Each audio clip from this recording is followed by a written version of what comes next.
Muito bem, galerinha. Agora vamos passar para a parte não gameplay e sim das nossas observações aqui, né? Deixa eu puxar aqui onde foi que eu escrevi, gente. Aqui, achei o Word. É, Sobre os estudos dessa nossa última aventura aí do Henry. E eu confesso para vocês que, bom, quando eu pensei em fazer, eu até pensei, vou fazer um vídeo extra, um vídeo bônus, só para fazer essa caçada. Mas aí depois eu pensei, cara, vou fazer um vídeo extra só para ele caçar e abater um animal e conseguir comida e seguir a sua viagem. Cara, vai ficar um pouco chato, porque é aquilo, né? A gente nunca sabe o que os dados vão trazer pra gente. Assim como na vida, a gente nunca sabe o dia de amanhã ou o que pode acontecer depois. Por isso a importância de mantermos a nossa mente no aqui e agora. E aí não deu outra, né? Porque o vídeo anterior, na minha cabeça, nos meus planos, eram criar o trecho 2. Acabou que o trecho 1 levou um pouco mais de tempo por causa da aparição ali do demônio e a ideia do Henry ter voltado para a cidade para informar o rei, enfim, e aí parece que até a trama, né, a dramatização do negócio ficou ainda mais intenso, pelo menos eu percebi assim, porque o problema aumentou muito cedo. Na minha cabeça também, né, a minha interpretação, o meu planejamento era ir até a torre, investigar e talvez no meio do caminho lutar contra alguns monstros, fazer algumas caçadas, encontrar outras pessoas e ouvir histórias. Só que parece que o problema está tomando proporções ainda maiores, tá? Então, acabou que essa quebra de expectativa e esperança levou a gente a ter uma dramatização ainda maior, tá? Mas vamos lá, o que que a gente tem até agora, tá? Nesse segundo trecho da jornada do Henry, né? Segundo trecho não, porque a gente não foi para um trecho 2 oficialmente, mas nesse próximo episódio da jornada do Henry, o que era para ser uma jornada, não, uma caçada rotineira, acabou se transformando no encontro sombrio com o sobrenatural. Um demônio apareceu, né? E aí a gente começa a investigar, tanto pela psicologia, pelas terapias cognitivas, quanto pela filosofia, com as questões como o herói lida com a falha em uma tarefa simples e o surgimento de uma ameaça desconhecida. Então, o que que a gente vai investigar nesse vídeo, tá? 4 pontos. Primeiro, ciclo da ansiedade, que é a reação fisiológica do Henry ao avistar o demônio, ou seja, a mão suada, batimento cardíaco acelerado, e como é que ele usa a técnica de foco para não ser paralisado pelo medo. Inclusive, isso é uma dica estoica maravilhosa. 2, contágio emocional. Como é que um boato da biblioteca, quando ele foi levar as informações lá pro cara lá da biblioteca que ele encontrou mais cedo, como é que aquilo ali pôde levar uma vila inteira a um estado de pânico e caos? E aí também temos o papel da liderança nesse momento, que o rei vai ter que fazer alguma coisa sobre isso. O que também o terceiro ponto é sobre ele, que é sobre a vulnerabilidade do líder, ou seja, o rei, ele compartilhou os seus pesadelos, né, e os vultos, né, as coisas que estão acontecendo com ele, nitidamente confiando em Henry, né? E aí a gente vai discutir sobre como é que o estresse crônico e a falta de sono afetam a capacidade de tomada de decisão pela ótica das terapias cognitivas comportamentais.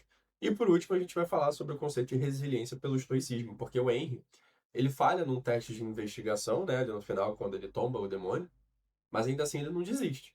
Então, assim, ele aceita o resultado de não ter encontrado nada e como um fato da vida que a gente não pode controlar e tudo bem, e vamos correr atrás de continuar nas informações, né? Então, beleza, vamos lá. Vamos começar então pelo tópico 1 que eu falei para vocês, que é o ciclo de ansiedade, em que o tópico 1 a gente vai falar sobre a resposta de luta ou fuga. E aí, para quem não sabe, na terapia cognitiva comportamental a gente trabalha demais isso, porque todos nós temos essa reação fisiológica e ela é automática, isso é um instinto não é um instinto, são um mecanismo de sobrevivência que nós carregamos, tá? E aqui, o Henry teve alguns pensamentos automáticos catastróficos. Quando ele se deparou com o demônio, será uma praga? Será que tem outros? Então, vários pensamentos começaram a invadir a cabeça dele, o que é perfeitamente normal. Mas, o que a gente tira de aprendizado aqui é que o Henry conseguiu fazer uma reestruturação cognitiva rápida através da ação. Ou seja, ele separou o excesso de pensamento para uma ação. E aí ele não deu tempo de que esses pensamentos ruminativos crescessem e virassem monstros ali internos e atrapalhassem a vida inteira dele.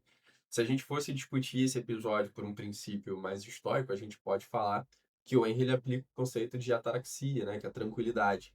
Então, inclusive, pessoal, se você entende de grego, porque eu não, se eu estiver pronunciando errado, me avisa, tá? Agora, ele sentiu medo, de fato. Então, o medo nessa questão ali dele foi uma emoção pré-cognitiva.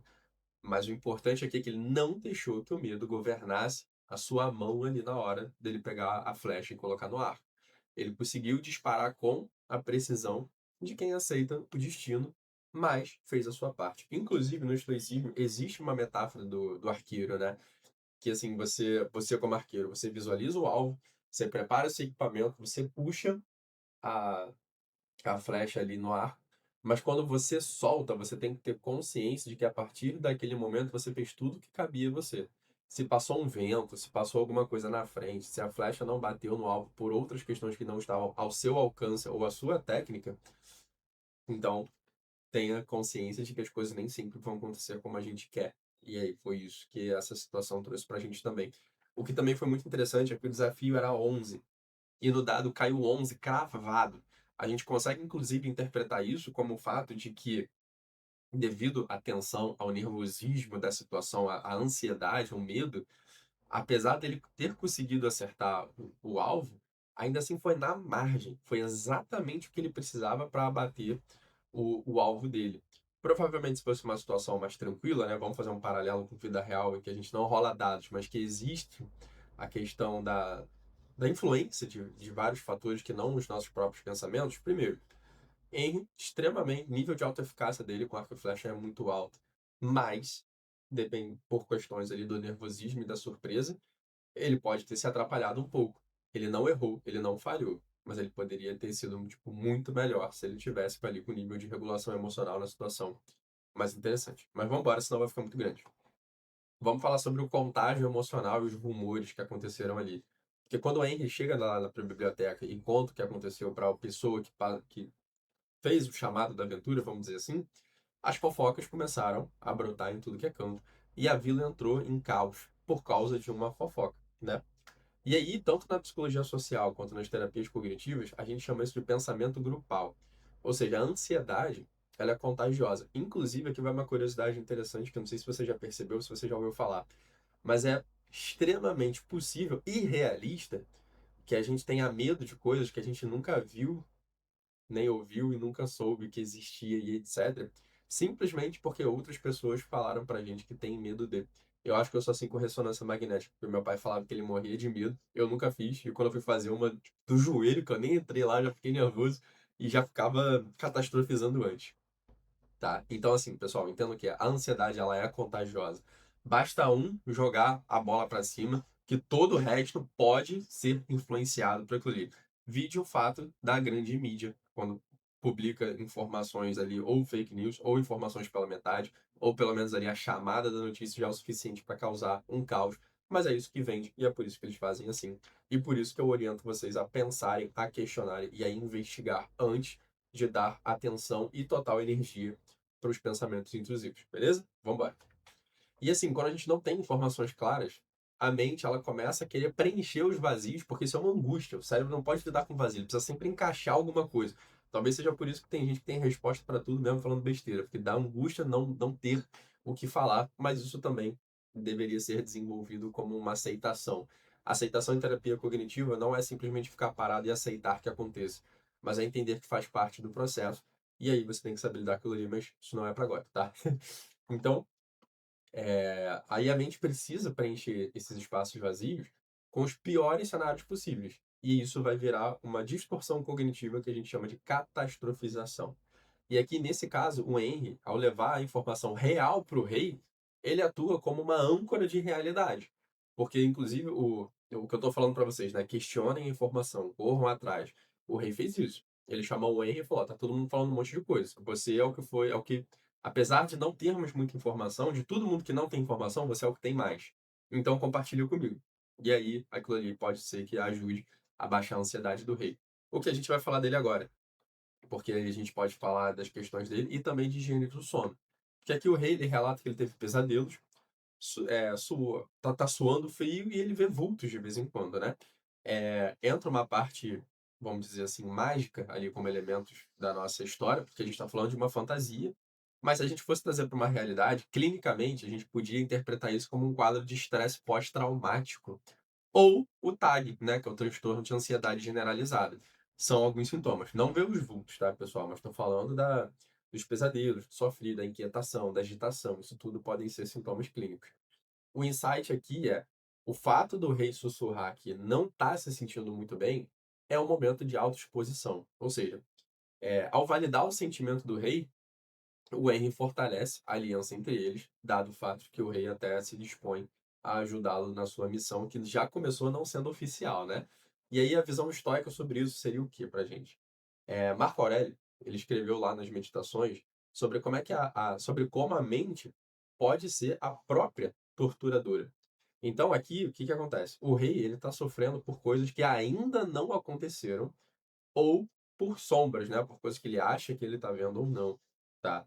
E aqui a bênção que ele dá ao Henry, se a gente parar para analisar, ela na verdade é uma transferência de esperança.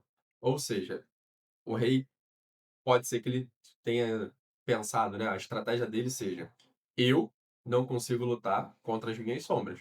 Então vai você lutar contra as reais e fazer o teu trabalho, que é ajudar ali o povo a manter a ordem no reino. E aí a gente não sabe o quão grande esse problema vai se tornar, mas pela forma que está acontecendo, o negócio aumentou bem mais periculosidade. Bom, pessoal, é isso. Até a próxima. Qualquer coisa, só chamar.